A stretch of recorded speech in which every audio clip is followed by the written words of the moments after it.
All right. Well, hello, everyone. This is the Apologetics Academy. We're airing live this evening at 2 p.m. at 6 p.m. Eastern Time. And I'm very honored this evening to have with us Jenna Belk, who you might know from the Atheist Experience, who's often on taking calls from Christians. And we also are very honored to have with us Mark McGee, who is a former journalist who's now retired and does a lot of work for Ratio Christi. And why I'm particularly excited to have both Jenna and Mark in dialogue this evening is that Jenna is an ex-Christian who's now an atheist, and Mark is an ex-atheist who's now a Christian. So I thought it would be really interesting to have Mark and Jenna in dialogue to discuss why each of them came to their respective conclusions in regards to the truth or falsehood of the Christian worldview. So let me just start with introducing Jenna. Jenna, do you want to maybe give us a little sense of your background, where you came from, and maybe give us a little of your journey from Christianity to atheism? Sure thing. Just briefly, I grew up in a very small town and a large family, and we were kind of the Catholics in a Lutheran town, so we kind of stuck out. But I always went to church in a bigger town, got really involved. I'm not sure how much detail, let's see. I, in my early 20s, almost became a youth minister at a Catholic church, and I got a DWI, and so they actually asked me to kind of try again later, very politely, but they didn't feel like I was a good leadership, I guess, person. And so I started kind of wandering and exploring things on my own and became kind of spiritual and kind of, I didn't believe anymore that there were so many black and white rules, like you can't eat fish on Fridays and things like that. And so I started exploring and talking to more people and asking more people what they thought. And I figured out that more people were less inclined to follow some strict rule book. And so that just allowed me to feel free to explore. So I kind of wandered around for a little bit, and I found out that I had an alcohol problem, found rehab. So I found a lot of time on my hands and not a lot of things to do anymore. So I started learning about myself, about science, about just random documentaries. And that basically got me to realize that I had been holding the wrong position in being pro-life, because regardless of what I thought, I felt like it was up to the individual, because I realized at that point, I finally understood truly that people can just flat out disagree with me, like regardless of what I think, you can think the opposite, and that's okay. So I changed my position that way. And because I changed my position, people started asking me more questions that I hadn't asked myself. Like, well, do you believe, when do you believe that a soul starts? And do you believe in a soul at all? So I just started doing more exploring into the religious aspect. And it finally came to a certain point where I was like, okay, I want to figure this out. There's got to be some answers out there. There's so many answers. The internet's amazing and helpful, and everybody puts everything on the internet. So I'd never really listened to the atheist side of things before. I wanted to hear it black and white, unbiased as possible. So I just went on YouTube and just typed in atheist versus theist debates. And I listened to hours and hours and hours of different people on each side. Just wanted to hear everything I could. And after a certain amount of time, I would say a couple of days of several hours a day, I discovered there was a certain point on the religious side. It seemed to me like they were always using the same arguments over and over and over again, just in different ways. And the atheist always had kind of like a rebuttal, and then they would just stop. And so I was like, okay, so why aren't they changing their arguments? Why aren't they, anyway, there was a certain point in listening to those debates where something finally clicked in my head, and I realized that it was ridiculous to believe, and not in like an offensive way, but just in a shocking kind of way, to believe that there's something out there that has control, kind of like a Sims game in any kind of sense like that.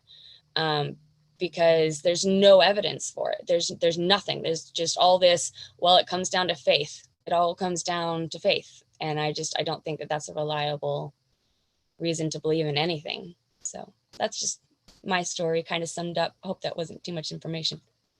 Excellent. Well, thanks so much, Jenna. Mark, do you want to maybe give us a sense of where you're coming from, what led you from being an atheist formerly to now where you are today? Sure. My story is similar in some ways to Jenna's, that I was raised in a Christian home, and it was not Catholic, it was Baptist in the South, and pretty strict, not abusive in any way that I can think of, but fairly strict. I just didn't particularly like church. I didn't believe or not believe, but children were expected at a certain age to make a decision for Christ. And it was right around 7 or 8. The churches that I was involved in believed that 7 was that magic age of accountability. And so around the age of 7 or 8, you should make a decision. Well, I put it off as long as I could. And my friends were falling left and right at the ages of 8 and 9. I pushed it to 10. But finally, there was that day that I just knew I better do this. And so I walked down the aisle of the church and told the pastor I wanted to be saved or something. I don't remember exactly what I said. So he gave me a little card and I filled it out, and I went to several weeks of classes, and then I was baptized. But I knew in my heart there had been no change. There was nothing there. I wasn't converted. In other words, I wasn't changed from what I was before. I was simply doing what in my family and my church you had to do in order to get along with everybody else. However, I did like the youth minister. We had a youth minister, and I was really looking forward to getting into the youth group. So when I was 12 years old, I was looking forward to the next year, and the church fired the youth minister. Jenna, you mentioned you were going to be a youth minister. Well, I had a youth minister. I just loved him. He was a great guy, funny guy, neat, did neat things with the kids. And so I was pretty upset that I was not going to get that chance. And at about the same time, I started going to martial arts classes, started with judo, moved on through several others. And that introduced me to Eastern mysticism. My parents didn't realize that I was learning about Eastern mysticism. My mother told me later, if she had known, she would have pulled me out of that class. But I learned about Eastern mysticism, and I was fascinated. I was fascinated by Buddhism. I was fascinated by Taoism. And so that for the next several years, as I went through junior high and high school, I was secretly buying little books or getting them from the library and hiding them and reading them and trying to learn everything I could about Buddhism and Taoism. Finally, when I was about 17, I just made the decision. I told my parents, I said, I'm done with church, just don't want to go. And I was big enough that they didn't make me go anymore. Went off to college. First semester, met an atheist professor. Of all things, he was teaching world religion. I thought that was interesting. And he pretty much came after Christianity hard. And it was there that I began hearing some names like David Hume, Nietzsche, Camus, Sartre and others. And I began now going and getting their books and beginning to read. So it was a little different because this was back in the mid 60s, Jenna. And I didn't have the internet, didn't have Google, didn't have YouTube. So everything I had to learn, I had to go get a book pretty much. But I read as much as I could and began to learn more and more and more. I read a lot of Bertrand Russell, really liked him. Got out of college, went to work in radio journalism, and I became a producer for a radio talk show. And in the process of producing, I would meet all the guests ahead of time. And, they would call me or I would call in and I would talk to them. get some ideas about what they were going to talk about, and then I would feed all that information to the host. Well, one of the people that my boss loved to have on his show was a lady by the name of Madeline Murray O'Hare. And Madeline was the lady who sued for prayer in school, Bible reading, went to the Supreme Court. She started Atheist of America, I think, or American Atheist. So when I got my own show as a host, I had her on my show, along with Marxists and socialists and Satanists. And when you do radio talk shows, at least back in the 60s, you're looking for ratings. So you're looking for those kinds of bombastic guests that just, everybody's going to tune in because they can't believe that someone like that is going to be allowed on the air. So I became a very open, mocking, angry kind of atheist. Part of that was just a shtick, in that that's what I did for my radio show, and it worked. But I guess at some point I began believing some of that. And along with Madeline, she and I would have discussions in between, and we talked about how Christians, especially Christians, were just ignorant and superstitious. And that was pretty much my perspective. Then one day I had a Christian on the air who was a scientist who was involved in putting together a trip to Mount Ararat looking for a Noah's Ark of all things. So I thought I'd make fun of him. This would be fun. Well, he presented me with some interesting scientific data that I said, okay, I'm going to look into that. And I began my process of looking at evidence. And it took me around 5 months, and I read everything I could that would deal with God, all the ideas about God, the existence of God, credibility of the Bible, because everybody that I was talking to were Christians. I was not talking with Muslims or people that might have had a different sacred text, so I was talking with Christians.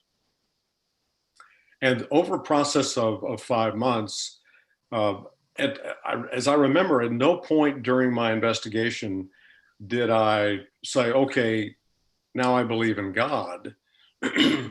But I did see some evidence that I thought, well, that's different than the myth and the legend that I had believed. That I believe that there were some historical documentation, some evidence that should be looked at. But it was when I got to the person of Jesus Christ and his death and resurrection, the apostolic reformation that came from that, how the apostles changed, reading then some of the extra biblical texts from the end of the 1st century into the 2nd century AD, that there came that point at which a friend of mine just asked me a question. He said, is there any reason why you shouldn't receive Christ as your Savior? And I remember pausing and thinking, I've asked an awful lot of questions. Is there any reason? And at that moment, I couldn't think of any reason why I shouldn't receive Christ as my Savior. I had enough evidence that led me to that point. So I prayed, I received Christ as my Savior, and that began I left atheism for Christianity at that moment. And that was almost 50 years ago. So that's pretty much been my trail.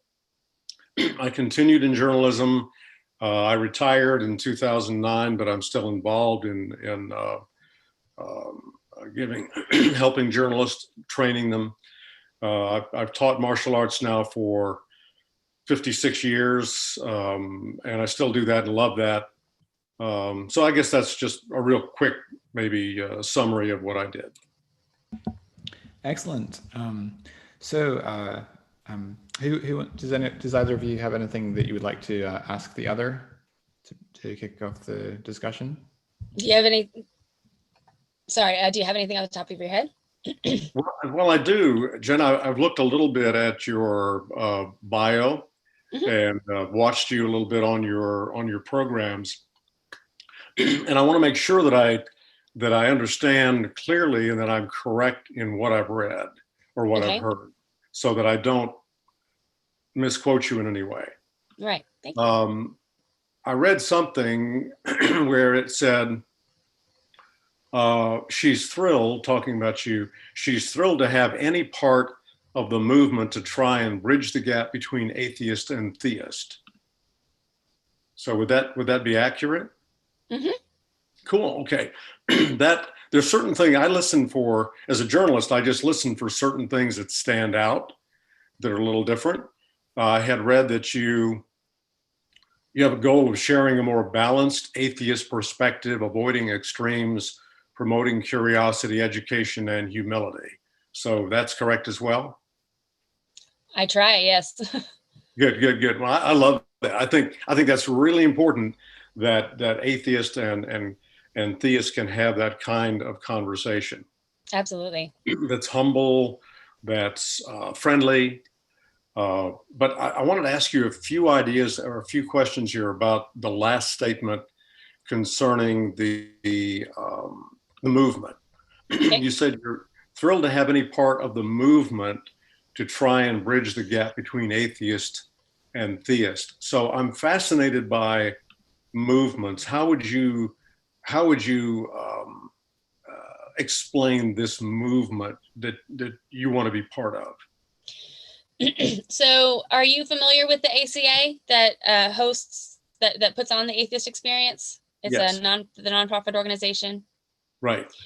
So it's the atheist community of Austin, and it puts on the Atheist Experience along with, I think, seven or 8 other shows that aren't quite as big yet, but they're brand new and they're trying to build their own. But anyway, the goal with putting on these shows, and what they say the goal of the ACA at the beginning of the shows is to create to support positive atheism and to encourage the separation of church and of religion and politics, basically. So basically, what ended up happening is it drew some people like me, Eric Murphy, Vila Bianca, a few of us. We've been drawn to this place, and several people have started their own YouTube channels trying to kind of help people that have just gone through this transition out of religion. Because I don't know if it was the same for you when you started believing in God, but when you stop believing in God, it leaves kind of this scary void that you're like, holy crap, I don't know what to do now. And so it just leaves a lot of questions. And so the tricky thing is that, yes, we're trying to help educate people, but it's not like from a doctrine. It's not from a Bible. It's not anything that's been laid out for us. It's just us educating ourselves on our own about scientific things like evolution, climate change, about things like this. And so we're just looking from as many sources as we can and verifying and trying to help spread how we do that. And so the group of us, the people that we're reaching out to, and the more people that are creating their own channels, we are creating kind of a positive atheist movement. Good. Okay, that helps me understand. Because I remember when I was an atheist, I wouldn't necessarily call it a movement. The atheists were scattered around, and we would try to find each other. And radio was one way. There was one other talk show host who worked at the same station who was also an atheist. So he and I had some good discussions. Of course, Madeline Murray O'Hare when she would come on. But other than that, there really wasn't a movement that I would call. So through the years, there's been these very famous writers, but there wasn't a movement. Well, right. I noticed in the early 2000s that there began a movement. And by a movement, I meant there just were all of a sudden a lot of writers were writing, were doing videos. And so that was interesting to watch that movement. Then in 2013, I noticed another movement that was begun by a professor by the name of Dr. Peter Boghossian. And Dr. Boghossian wrote a book called How to Create an Atheist. Mhm. And in his book, he talked about the four horsemen of atheism. And he says, I think that they didn't go far enough. And so his idea was to take it further. And out of that, How to Create an Atheist, came street epistemology. Mhm. And so I began conversing with street epistemologists and did some writing. And Dr. Boghossian happened somehow or other came upon my writings one time. And fortunately for me, he decided to tweet it. And he tweeted out, I can't believe that people are still saying this, or believing this, or whatever. And and he put up my link to my article. I had hundreds of atheists, and it was great because I all of a sudden had all these discussions, conversations going on, which I love. So that I looked at Peter Boghossian and the How to Create an Atheist, the street epistemology, as another movement. Mhm. So that's why I was asking about your movement, because it seemed like there were a group of people who were attempting to accomplish some things. Like Boghossian said in his book, I want an army of street epistemologists who will talk people out of their faith. Okay. So I thought that was really interesting. So it's very interesting. And that book and the way that it's put to me is very off-putting. But what has been created from that book through somebody named Anthony Magnabosco. I know him, yes. So it's become much more kind and actually genuine than that. Because so I wouldn't say that we are creating any separate movement. And I also wouldn't say that street epistemology is a movement at all. I would say that street epistemology is just a new way of figuring out what's true. It's just I don't know how to describe it. I would say it's just a system of helping learn. Yeah, So learning how do you know what you know, and how do you know what you know is true? Right. So it's just questions that you can ask yourself, that you can ask others, and basically what ends up happening is you get to a certain point where this person that you're talking to, if they believe in something that I don't know if you're familiar, but atheists refer to as woo. I don't know if y'all are familiar with the term. Just anything supernatural, karma, rock energy, anything, right? So when they believe in things like that or whatever, there comes a certain point where you ask them, okay, so how do you know that? How did you come to believe this? And there's usually a point where they say, well, I don't know. And that's all that we're trying to do, is expose those parts where they don't know how they got to where they think that they know things, so that they can go back and investigate. So yes, this can actually be a tool that can actually create more Christians, because it encourages them to go back to their family and go talk to more of their friends and get more answers, because we're just trying to expose how much we believe things without having any reason to believe them. Does that make sense? Absolutely. That's a real problem. I've found within Christianity over the last 50 years of working with young people, especially teenagers, college age, even up to, young marrieds, that many people do not know why they believe what they believe. Right. They say, I believe in God. Right. Why?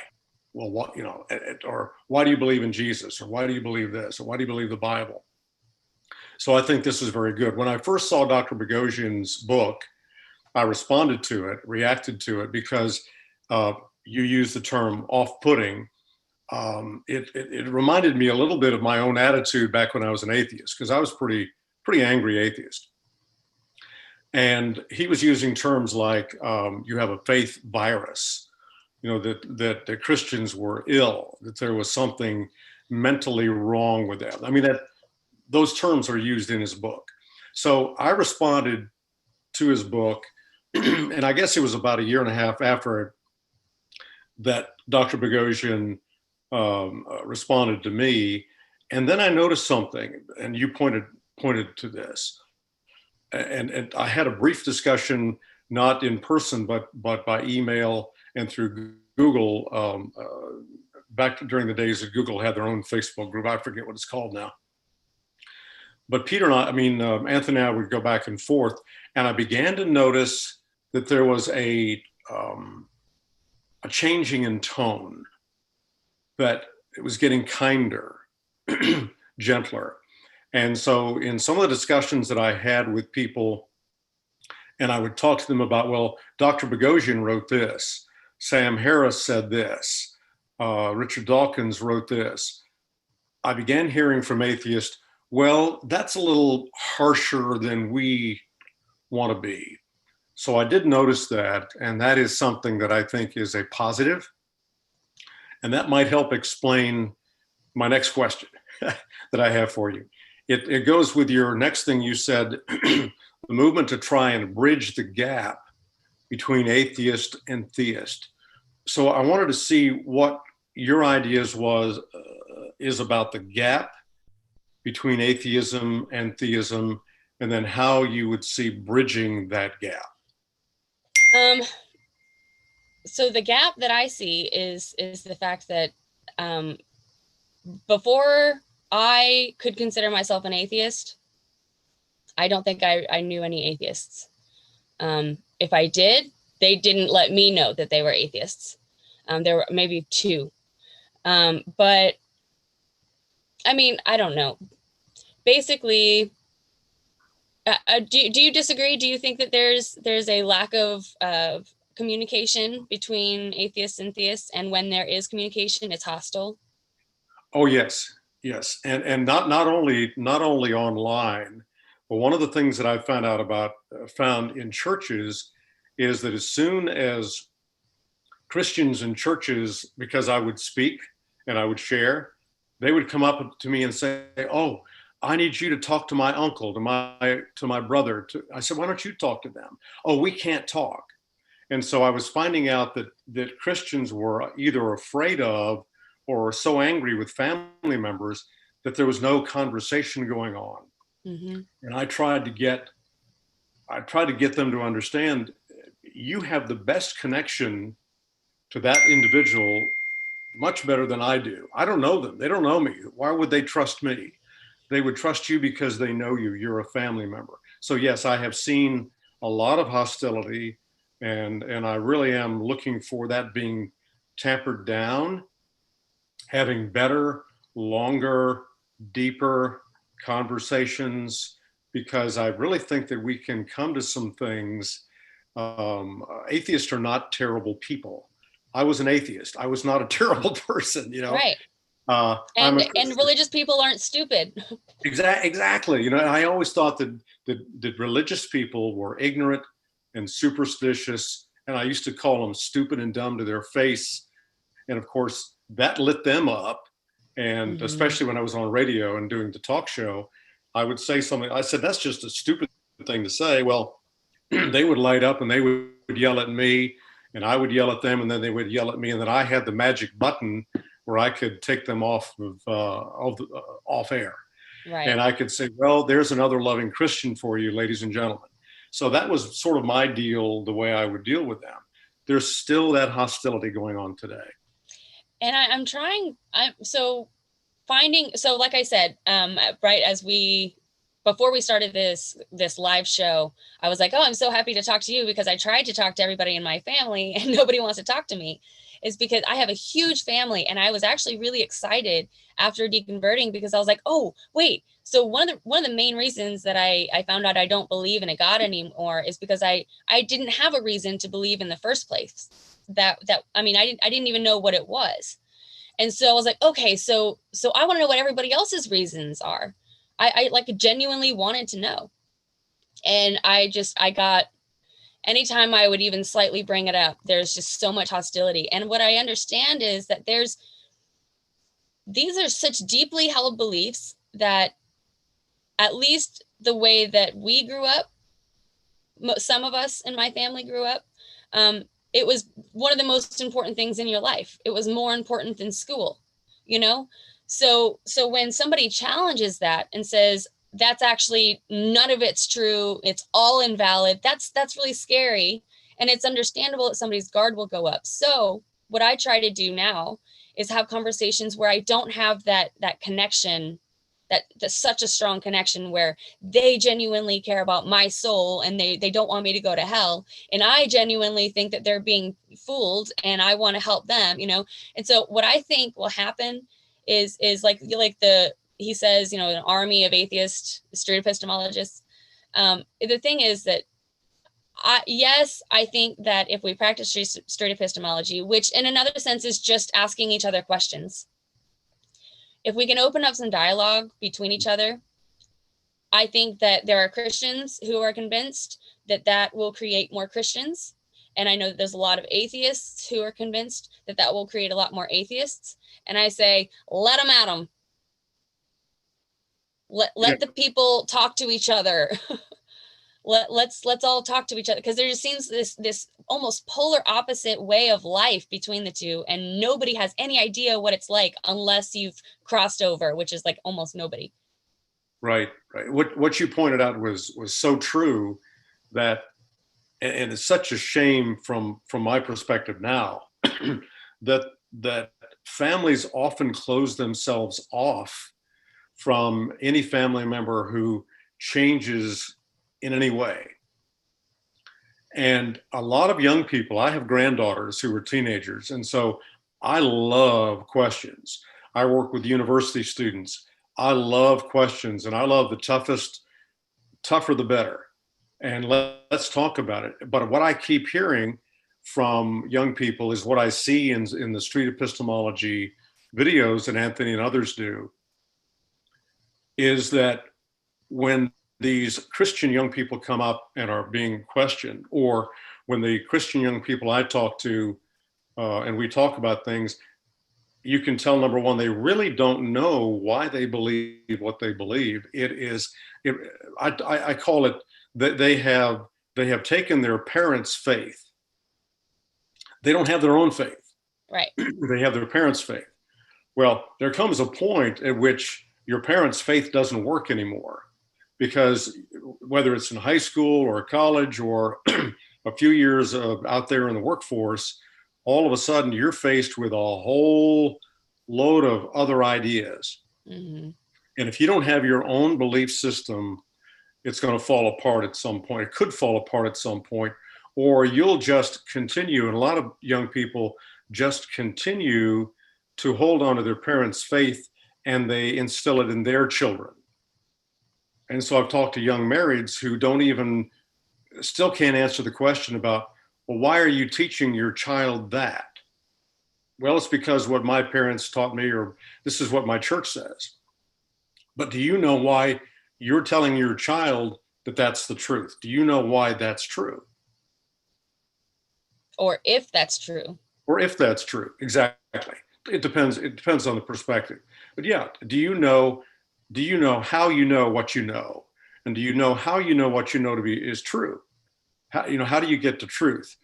Fortunately, I had the training as a journalist, and then through the years, working with detectives and police officers and law investigators. I had a lot of opportunity to learn from the investigators, and then eventually some scientists, on the process of how you find out whether something is true. And I'm so glad, because you can do that with anything. Mm-hmm. You can take anything and you can go through a process. I call it the investigative process, but you can go through some people call it the scientific process. You can go through any process and you can get to, at least, if not the truth, you can get to a point where you can say, okay, I have overwhelming evidence, or I have strong confidence in the evidence that I have seen. Mm-hmm. You get to some point, but you may get to a point where, okay, I'm still open to hearing more things. And maybe some of the things mm-hmm. that I hear may change the things that I believe now. So during 50 years of being a Christian, I've really tried hard to keep myself open to everything that's out there. So that means that I don't just read Christian books, watch Christian films, watch Christian YouTube. You know, I'm reading atheist material, agnostic material. I still read Buddhist, Hindu, Taoist materials. I still want to see what's out there.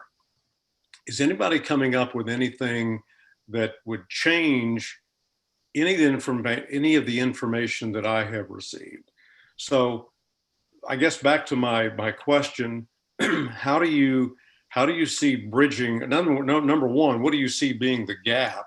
What is the gap between atheist and theist? And then what do you see being the bridge? Because the gap, you know, some people, you could have an atheist who would be, I think I read someplace, I forget who it was, but somebody, an atheist, wrote that there are at least a dozen different types of atheists. Well, I know that there's a score of people. This was, I think, David Silverstein or someone who was involved with the atheist movement. But another professor at the University of North Texas wrote about 6 different types of atheists. Well, I know that there are. I don't believe that.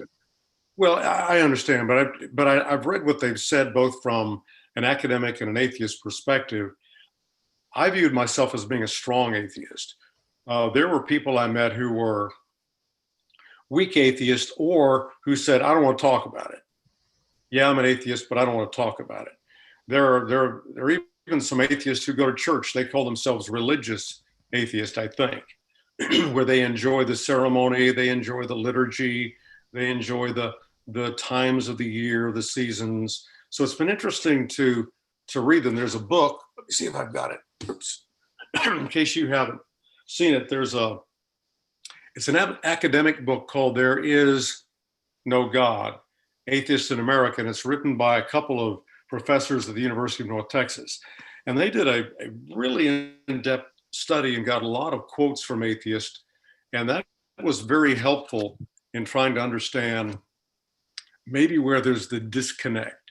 So I see the disconnect, and depending on what kind of a Christian you are, there are conservative, orthodox, moderates, progressives, liberals. You've got all kinds of Christians. Some Christians believe that Jesus was the Son of God. Some don't. Some believe that he rose from the grave. Some believe he didn't. And yet they still call themselves Christians. So you've got this huge framework of Christianity. So I would think that the gap between them and the atheists might be smaller if we think of a gap as being distance. So I'm just curious, how do you view the gap? Is it distance? Is it the widening of your viewpoint? Is it just a break in the hole and you just need to patch up the wall? Yeah, it all it is just the fact that there's so many people out there that are atheists that don't feel comfortable letting it be known that they're atheists because they're afraid of persecution in some way, because there's fear of atheists. There's hostility towards atheists, just like there is towards the LGBTQ community. I mean, it's a minority that people don't like. So I want to try to help break that wall, I guess, to throw out another metaphor, I guess, to make it more confusing. But I don't want there to be this so much silence. I want it to be just as normal for a person to be a Christian as it is for a person to be an atheist. And the way that I define atheist is a lack of a belief in a God. That's it. My belief in atheism doesn't go past that. It's just, no, I don't think there's a God. That's it. That's it. So there's no extra. Right. I think one difference, because I've heard more and more of that, Jenna, of late. But when I was an atheist, it was more of we believe there is no God. Mm-hmm. It used to be that way, but yeah. So I've noticed that since I was an atheist and today's atheism, that it has changed a bit in the way, because I started saying to atheists, well, you don't believe, you believe that there is not a God. No, I'm not saying that. And so I'm just saying I'm not convinced. Yeah. I learned from them. And so in talking with them, I was curious whether they were more agnostic, because some were saying, Well, I just don't know. And that So- idea of, How do you define the words agnostic and the word atheist? well, you've got the A before both. So that in Greek turns it around. So you have the opposite of a theist. The way I believe, there is no belief, or there's belief in no God, or how did you say? Absence of a belief. Absence of a belief. So in other words, they have no belief at all. They just don't have a belief. They don't believe anything about God. About that, right. About that. They have no belief about God. Right. And then agnostic, Gnostic means to know, and A means they don't know. So there's Right. a lack of knowledge. Correct. So I try to find out from when somebody says, I just have an absence of belief, that was interesting to me as an old style atheist, because I said, you don't have a belief about it? You don't believe that there's no God? And so I learned over time that they're just saying, no, I have an absence of belief, which was still hard for me to understand, because we believe so many things. How could you have an absence of belief about something that's as big as the idea of a God? Okay, so I guess the best way to explain that would be, oh, hold on, lost my headphones. Sorry about that. Would be, I'm going to steal this, I think, from Matt. If I have a jar full of marbles and I want you to guess how many marbles are in the jar. How many are in the jar? Okay. And I would guess 42. Okay. So do you know that it's 42? No, I'm just guessing. Right. So you don't know, right? You can guess No. 42, but does that mean it's 42? You look at the size of the jar, you look at the size of the marbles, you do whatever you do in your head, and Right. you take an best guess you can. So what you can make an educated guess based off of what is presented in front of you, right? Correct. So either way, you can say, until you actually count them and find out for sure and actually validate your educated guess, you don't know. So you don't have a belief. So let's say if there were 44 marbles, then that means that you're a certain denomination of marble believers, and you can call yourself that. But does that mean that there's 44 marbles in that jar? No, but I could take a look at a jar full of marbles, and I could say, well, based on what I see, there's less than two. There's more than two, and there's less than 1 million. So even if I couldn't come up with a number, I could still come up with a sense of, okay, it's more than and less than based upon what I see. Okay, so now the problem that I see, and the problem that I see with this metaphor and the metaphor of using God is, so we're using the number of marbles to be the validation that there's a God, correct? So this is getting really complicated, but we're keeping it. I'm saying I can't find a jar. I'm looking, right? I'm trying to find this 44 marbles that y'all are talking about, but I don't even know what a marble looks like. And y'all are telling me that there are 44 marbles in this jar. I don't think that's what we're doing. So, but do you understand my perspective though? Yes, I do. Okay. Yes, absolutely. So that's how I see it. No, I do understand. But if I saw a jar of marbles, number one, I would say what I'm looking at is a jar, and there appear to be marbles inside that jar. Mm-hmm. So I don't know how many marbles are in the jar. I can say more than two, less than 1 million. But I do know that there is a glass jar. I'm assuming it's glass, could be plastic, but it's something I can see through. I could touch it and tell if it's plastic or glass. And I could tell you there's a jar and it's full of marbles. I don't know how many marbles it is, but I do know that the jar exists, and it appears, unless there's something that's been put over the cover of that jar, that there are marbles. I could pick it up and rattle it, and I could see the marbles move. I would know that there was a jar full of marbles. I just couldn't tell you how many marbles there were. So where is that metaphorical marble jar that will lead me, that I can inspect, that will lead me to believe that it is reasonable to believe that there's a God? Okay. First of all, I wouldn't necessarily use a jar and marbles to try to prove that. But one thing that Paul does talk about, the Apostle Paul talks about, that you can see is what God has made. And so I'm looking behind you and I'm seeing a beautiful picture of space. And that was one of the first things that attracted me to the idea of the possibility that I might be wrong as an atheist, is getting into cosmology and astrophysics. That's so funny. It's what got me away from it. It's so funny. Well, yeah, I know it. When I talk to atheists, usually if they come from a Christian background, we're going to find some commonality in as we passed. You know, as you went in one direction, I went another. There's some kind of commonality. One of the neat things about people is there's tremendous amount of commonality among people, and that's one of the things that I think Christians and religious people and atheists are missing about each other. Agreed.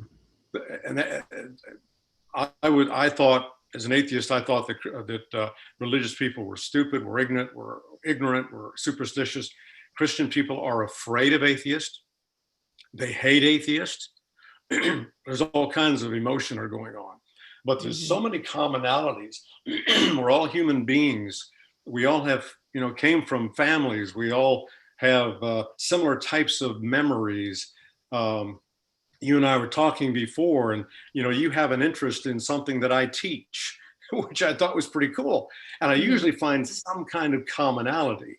And you may do something as a job or as a hobby that I would find interesting, and the commonalities are just tremendous. If we were neighbors, we would probably be outside helping each other. Hey, you need some help getting that out of your car and taking it inside. You need some help with killing the weeds. I mean, we're just missing some of the most beautiful parts of being human beings. Totally. And so one thing that Paul says, and one of the first things I saw was, because when I really began at the beginning. I don't necessarily tell people that they should do what I did, because it took a long time, took a lot of time, and I think you can get to Christianity quicker than I got to it. But I started off with, okay, let's start off with the first verse in the Bible. What is it? Well, can I ask you a question before you go? Can I ask you a question? Sure. Yeah. Why are we trying to get to Christianity? Like, why is that the goal? Well, that's not necessarily the goal. What I mean is, I went a very, very long path. I have since talked to Christians who were atheists who became Christians much quicker than I did. And I ask them, how did you do that? Because they'll say, well, within about 3 days, I went from atheism to Christianity. I said, well, help me understand. Well, I just studied the life of Christ, death, burial, resurrection. And once I believed that Jesus rose from the dead, then I believed that what he said was true, and that all the Bible was true and made sense and so forth. I started the other way. I started with Genesis 1:1, took the very long road of checking cities and countries and people's names, and going back, and of course this is back before Google. This is back when I had to go to the library and just get tons of books on a table and just put them out there and try to figure out, because if I thought I really want to disprove the Bible, because if I can disprove it, I'm done with it. I don't have to mess with this anymore. It bothers me that I got bothered by this scientist who put out some stuff out there about cosmology and the anthropic principle, and about fine tuning and about the laws of thermodynamics. It just bothered me. So I said, okay, I'm just going to go through and see, and at any point that I can say, okay, I've looked at the Bible, I've looked at enough of it, it's just not true. Then I'm done with it. people sometimes accuse me of having confirmation bias, and I agree. As an atheist, I did have bias. I was biased against Christianity. I was biased against religion, and I didn't have. Hold on. Sorry, I don't mean to interrupt. It's just you said a whole lot. I did. And no, and that's good. That's good. I'm not upset. So the thing is that you did all this research and you answered all these questions, and then you came to Christianity, and so that's what you believe is true, correct? Right? Yeah, putting all those 5 months of investigation together, right? Right. And so I spent probably about 5 or 6 months hardcore looking into this too. And I came to believe that it's not reasonable to believe that any of the religions are true. Okay. So, but the difference that I see is when I'm trying to help people on their paths, I'm not trying to lead them to me. I'm saying, ask yourself questions. Ask more questions. Ask everyone questions. I'm not telling them what to ask. I'm not telling them who to ask. I'm just saying, this is where I looked. If you want to know, actually, I try not to tell them where I looked. But I just say, look it up. Do research. Verify it from different sources, because I don't necessarily have the answers. And I don't want to say that I know for sure that I'm in the right place, and so I'm going to tell you how to get where I am, because to me, that's arrogant. So I'm not going to try to, convince people to believe that what I think is the right way to do things, because the way that I'm doing things is just what works for me. It's based off of the things that I've learned and the people that I've met, and you take the good, leave the bad kind of thing. And so that's why I do the things that I do, but I don't expect anybody ever to do anything the way that I do it, or to believe the things that I believe. So I don't understand why, and this is not like against you or anything like that, but I'm just curious, why would you say that you want to help lead people to Christianity instead of, I want to help people learn how to discover things for themselves? Okay, good question. I'm glad we got there, because I think that's part of the gap. One of the things that I think is, and this is why I'm not sure how you bridge the gap, because if you become a Christian and you believe that the Bible is God's word, if you believe that, then, and you believe that Jesus Christ came from heaven to earth to die for sins, rise from the dead, ascend back to heaven, and so you believe all of that, natural plus the natural plus the supernatural that's in the Bible. Right. One of the things that you learn and that you're told, not from necessarily people, but from the Bible itself, is Jesus said, "Go therefore in his power and make disciples of all nations, teaching them to observe whatsoever things I have commanded you."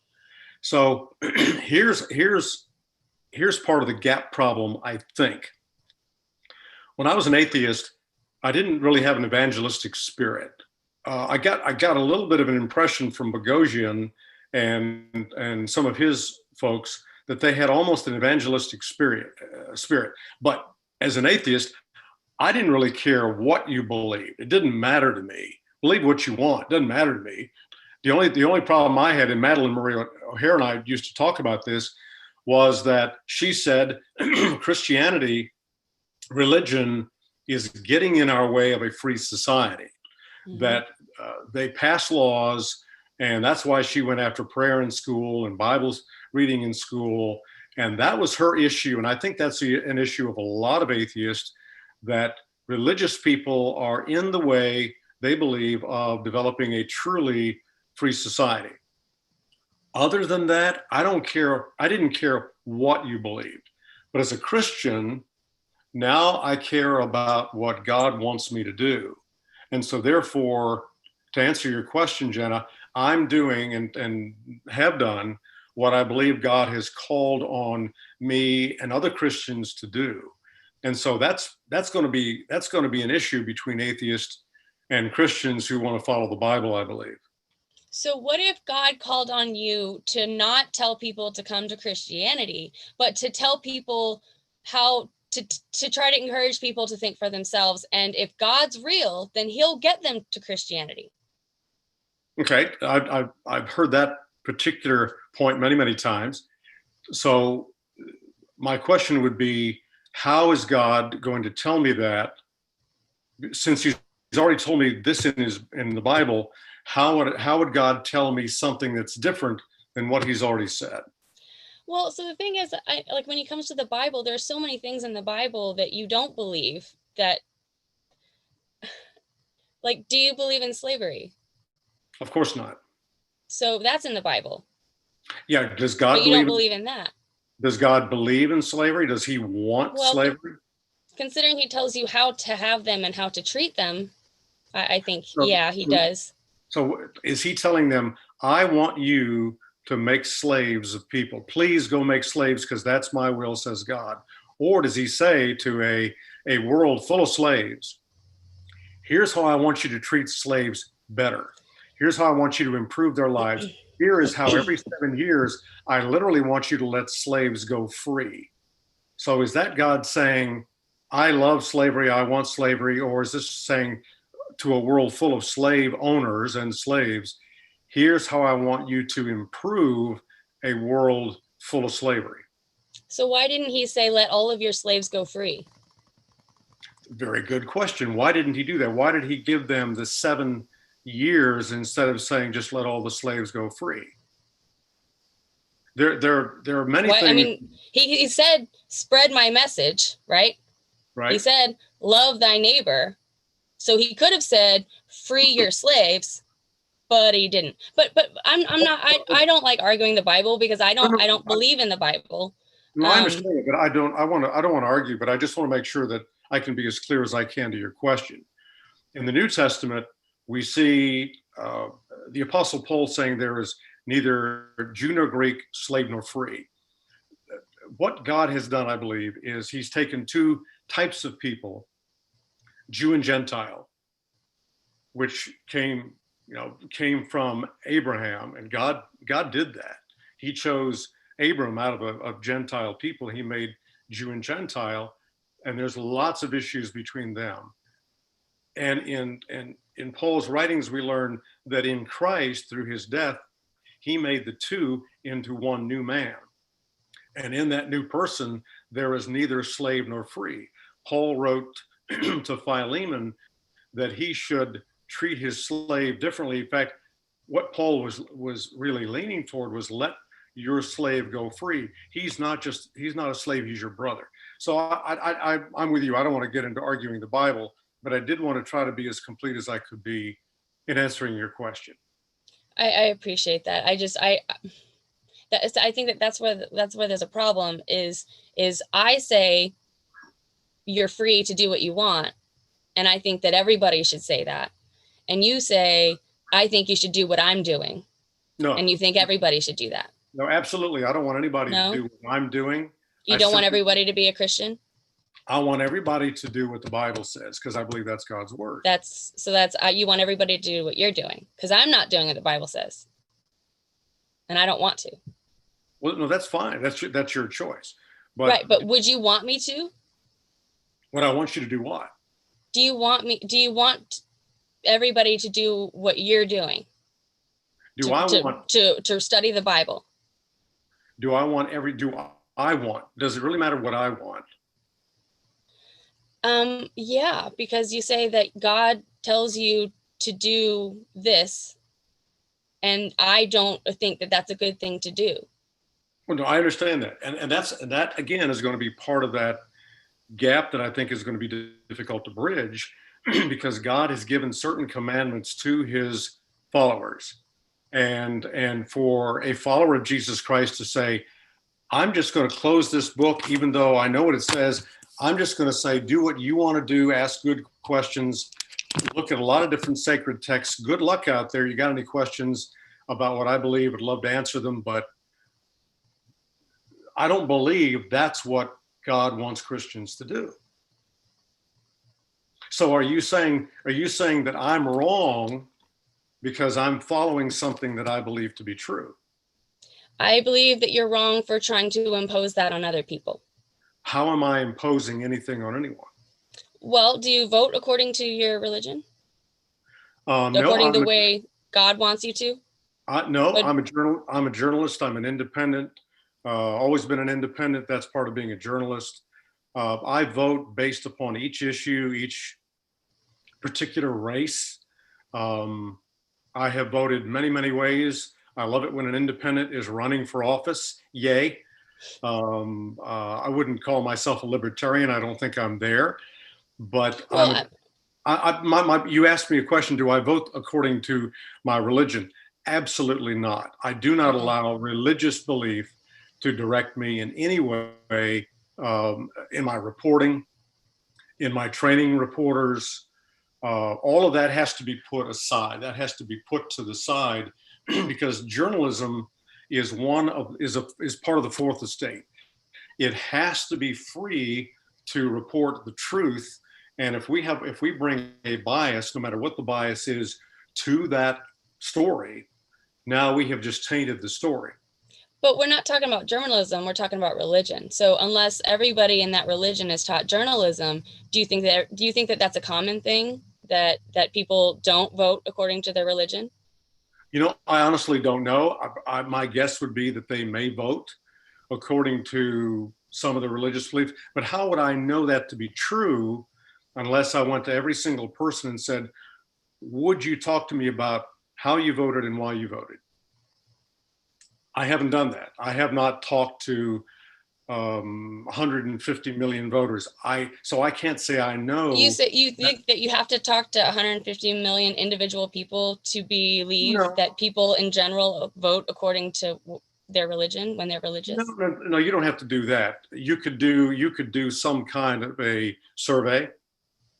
It could be a real basic. I'm sure there's people who've done the surveys. Yeah, a real basic survey of 1,000 people or 5,000 people, and probably the answer to some surveys is going to be that people do vote their religion, and I think that's why atheists really don't like that. Yeah, I think that's where most of the problem comes from. That the separation of religion and state is a problem because people do that. I get it, but what you'd have to do is you'd have to shut religious people off from being involved in the political process completely. Yes. So thank you. I'm glad to hear you say that, because that's exactly what Peter Boghossian wants. He doesn't. No. Not the people, the religion. Don't bring your religion into it. The only people. So, for example, you say that you specifically don't vote according to your religion. So you could be a religious politician, but the people who do and encourage people to vote according to their religion should not be in politics because they should be in their religion. Okay. Do you agree with that? I don't have a big problem with that, but are you talking about the individual voters, the Christians in the pews, that they shouldn't be allowed to vote because they go to church? No. So what I said that the people who are religious and vote according to their religion and live their lives that way should not be politicians. They should, if you want to preach religion, you should be doing something in your religion. So are you, Jenna, are you talking about, again, people in the pews who have a religion, they should not vote? Or do you mean you mean pastors, evangelists? No, I think that you should all vote as long as religion is not influencing your political influence. And how are you going to make that happen? I'm not going to make anything happen. But that's what you want to happen, right? You'd like people to go into the voting booth and not have any religious thoughts preceding their voting. Am I right?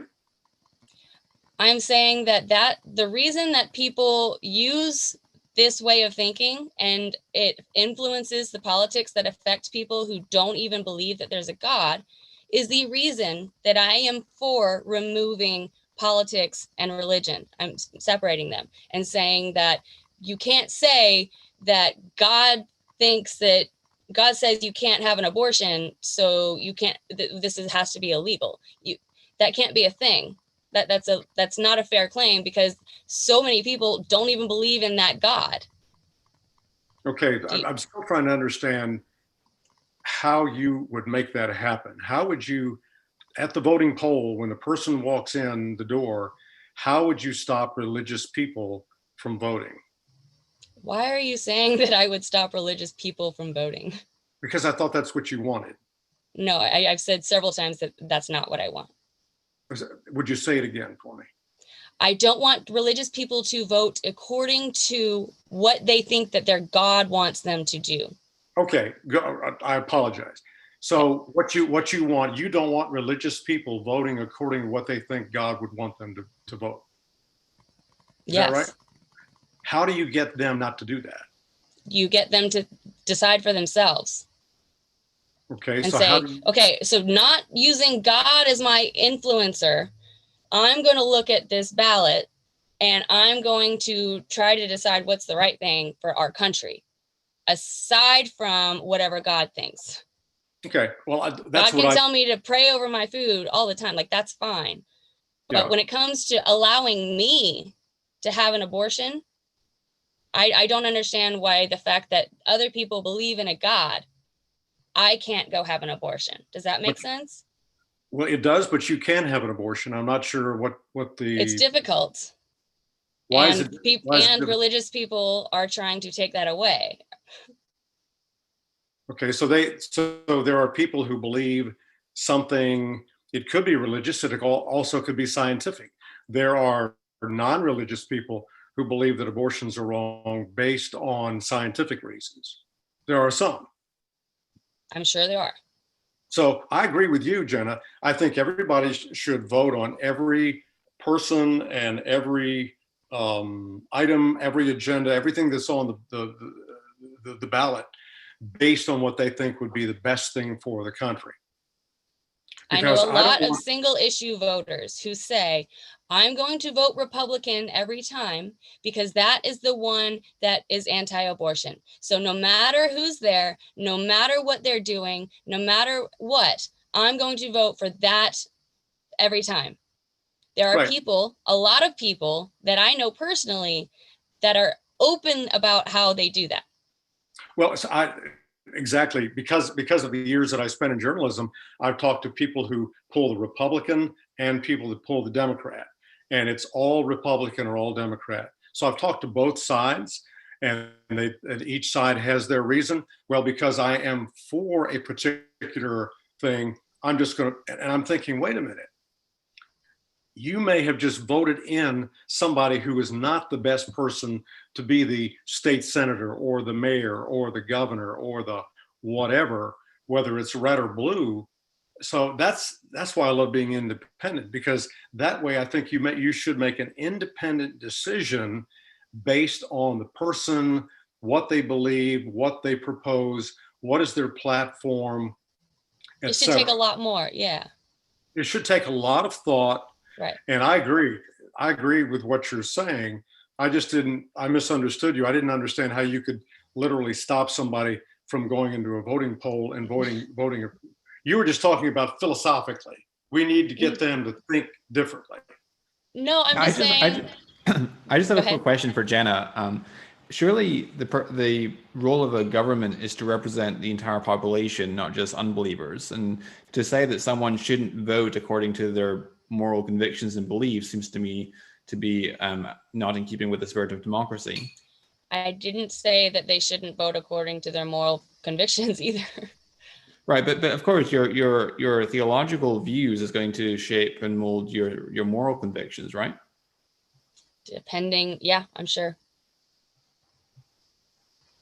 So if you take the premise, for instance, that life begins at conception and that the human life is intrinsically morally valuable, therefore that is you're going to take a pro-life stance, and I don't see why you can say that Christians should not vote in accordance with that perspective.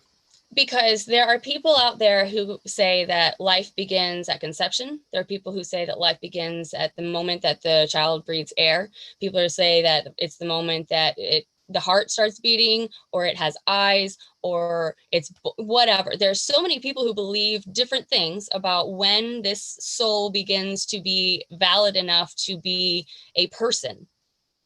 Okay.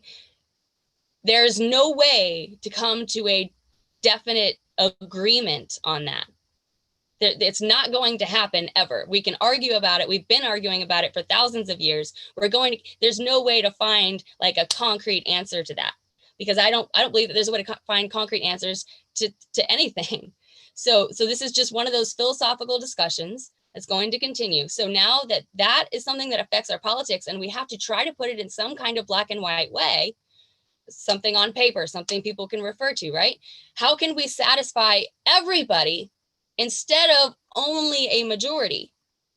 Well, we let everybody go according to their own values, right? Instead of saying, well, the majority of the country thinks this, so now everybody has to do what they think. Why? Why can't you do what you want and I do what I want? I'm voting to have a government like that. That's all. But you could make the same argument with any moral proposition, right? So murder is wrong. You can make the same argument. Well, some people might think that murder is okay, so why not let them do what they want and other people do what they want? There's no philosophical discussion about when the heart stops beating. That's a dead person. Do you disagree? No, I don't disagree with that. I don't think a lot of people are going to. Some people will, I'm sure. But we can put that on paper. We can say that person is dead. I think it's different.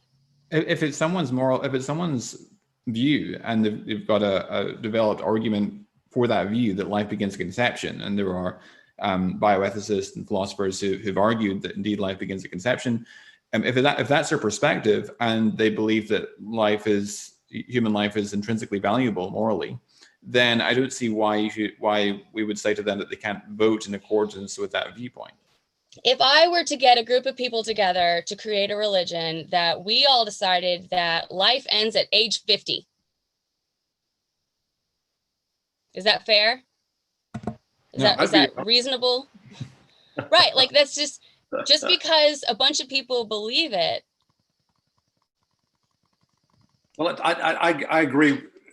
I guess I'm a little bit more on the scientific perspective because and this is a little bit close to home in a way, because I covered the original years of the abortion argument. It began in New York in 1967. I became a journalist in January of 1968. So I spent from 68 to 73 covering protests, having people on the air, doing news stories, reading all of the arguments from Texas and the arguments from other places that eventually got to the Supreme Court. Some of the arguments were put together, and then the decision was made. And one of the things that I remember, and I'm sorry if I don't remember exactly, I think it was Harry Blackmun. He was one of the justices, and he talked about at that time that if science could ever determine personhood, that would do away with abortion. And he was, and to be fair with you, Jenna, I'd have to go find that quote. That's 1973, so that's a long time ago. But, I mean, yeah, maybe. I don't know. I don't know when I think a person's a person. So, well, my point is this, that since I spent so many years covering the science, watching the science, because I listened to scientists argue the points, sometimes through their attorneys, sometimes as experts before courts and eventually the Supreme Court, there was this idea that we're making this decision now based upon science. This is the scientific information that we have at this time. But there seemed to be left open this idea that if science were to later have any new information, it might be something to go back and look at again. Well, that was I'd be open to that. Yeah, that's 1973 to the year 2020. Has there been, I asked myself, has there been any scientific discoveries, any research, any techniques, any methodology that would give us any more insight now into a child, an unborn child, fetus, whatever you like to call it, since 1973? Has there been anything? And I have observed and reported on many things, from DNA testing to paternal testing to, okay, I'm sorry, sorry, no, I just want to let you all know I only got like 5 minutes. But my point is more the science. If the science increases or gets to the point where we need to bring up some law that needs to be looked at again, I think it ought to be looked at, because now we have new scientific information that might help us move forward from a decision made based on older scientific information. Jonathan, I also get your point too. And also, since there is a debate about when exactly life begins, whether it begins at conception or the origins of consciousness, a conscious experience, etc., then wouldn't it make sense to exercise caution and assume that life begins at conception, since there are lives at stake here in this discussion? No, because lives are also at stake when you don't exercise caution the other way. There are women that their life is in danger if they try to conceive a child, or if they bring a child to full term. And I don't think that woman's life is invalid just because there might be, a philosophical difference that, you see what I mean? Sure. These are exceptions, though, and most cases of abortion, that's not the scenario. So I could see those as exceptions rather than the general rule. I know a lot of women personally. Most of the women that I know believe in a woman's right to have an abortion. But the point I was making is that it is the exception that an abortion is had because the woman's life is in danger. That's just one. There's so many exceptions. That's just one. Yeah, that would be one of my questions as a journalist. I'd want to get some statistics on, out of 100% of the abortions, why are the women choosing? What are the reasons they're given? Do you think that not wanting to have a child, not wanting to go through pregnancy, is a valid reason? Well, it depends again on the issue of personhood, I believe. If science now shows us that the baby, the whatever you want to call it, that's inside of the woman's womb, is a person separate from the father and separate from the mother, it is a person, then as I think Justice Blackmun said, or someone said in the 73 decision, then you have amendments to the Constitution that deal with personhood and the protection of a person. And that would be my issue at that point. That if we're talking about the death of a person, then I think we need to seriously look at what are we doing. Well, it's my opinion that it's a person when it has a birth certificate. No, I figured that. But again, I'm going back to science. What does scientific research now show us about? What does it say? I don't know. I'm also curious, Jenna, what you think is the difference between a child 5 minutes before birth and a child 5 minutes after birth, or what the difference is, 2 minutes before the doctor has signed the birth certificate, right? Do you know what I mean? I don't know. So do you think that there's something that intrinsically changes between a child 2 minutes before the doctor signed the birth certificate? No. 2 minutes after? I think that there's no way to find a black and white answer to that question. So you give an answer, and then as the time comes to need to address it further, you address it further. So would you allow for a doctor to terminate a baby's life when it was outside the womb, but before the doctor had signed the birth certificate? I don't know. Okay. It depends on the situation. Interesting. Let me just say, Jenna, I know you said you had to go, and I didn't want to leave without just telling you what a delight this was to meet you, to talk with you. You too. Thank you. I love this. I mean, I love atheist Christians talking. I think that's how we close the gap, bridge the gap, whatever you want to call it. And I just hope we can do this again. I appreciate it. Thank you so much. And thank you, Jonathan. Thanks so much. Great to have you on. Thank you, Jonathan.